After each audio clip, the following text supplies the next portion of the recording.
मुंबईतल्या नरिमन पॉइंट इथल्या राष्ट्रवादीच्या कार्यालयासह अनेक कार्यालयांची वीज मुंबई मेट्रो रेल कॉर्पोरेशन लिमिटेडकडून कापण्यात आली आहे। राष्ट्रवादीच्या कार्यालयासह गांधी भवन, शिवालय, मॅजिस्ट्रेट कोर्ट या कार्यालयांची वीज कापली गेली आहे। या ठिकाणाहून मेट्रो 3चा मार्ग जाणार असल्यामुळे या कार्यालयांचं स्थलांतर करावं लागणार आहे। यासाठी 2 एप्रिलपर्यंत दिलेली मुदत पाळण्यात न आल्याने ही कारवाई केली गेली आहे, अशी माहिती मुंबई मेट्रो रेल कॉर्पोरेशनने दिलेली आहे। आणि याचा आढावा घेतलेला आहे आमचे प्रतिनिधी ऋत्विक भालेकर यांनी।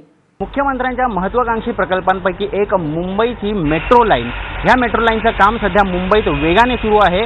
दक्षिण मुंबईमध्ये विधान भवन स्टेशनसाठी जे काम सुरू आहे त्यामध्ये मुंबईतले जे राजकीय पक्षांचे कार्यालय असतील किंवा शासकीय कार्यालय असतील हे रिकामे करण्यात येणार होते।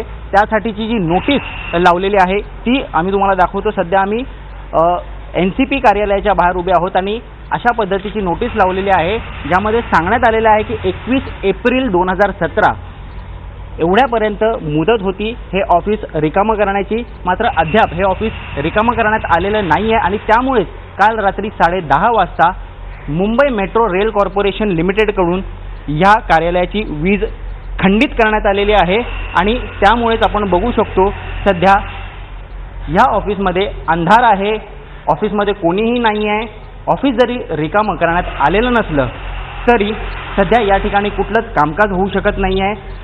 हे चित्र फक्त मुंबईच्या राष्ट्रवादी पक्ष कार्यालयाचंच नव्हे तर गांधी भवन जे काँग्रेसचं मुख्य कार्यालय आहे, त्याचबरोबर शिवसेनेचं शिवालय हे जे कार्यालय आहे आणि त्याचबरोबर मॅटपोर्ट सारखं एक महत्त्वाचं शासकीय कार्यालय असेल, इथे सुद्धा वीज खंडित करण्यात आलेली आहे। त्यामुळे एक खूप मोठा प्रश्नचिन्ह जो उभा राहतो तो असा आहे की शासकीय कार्यालय असतील किंवा राजकीय पक्ष असतील हे जर नियमांचं पालन करणार नसतील तर सर्वसामान्य जनतेने यातनं काय आदर्श घ्यावा। ऋत्विक भालेकर, एबीपी माझा, मुंबई।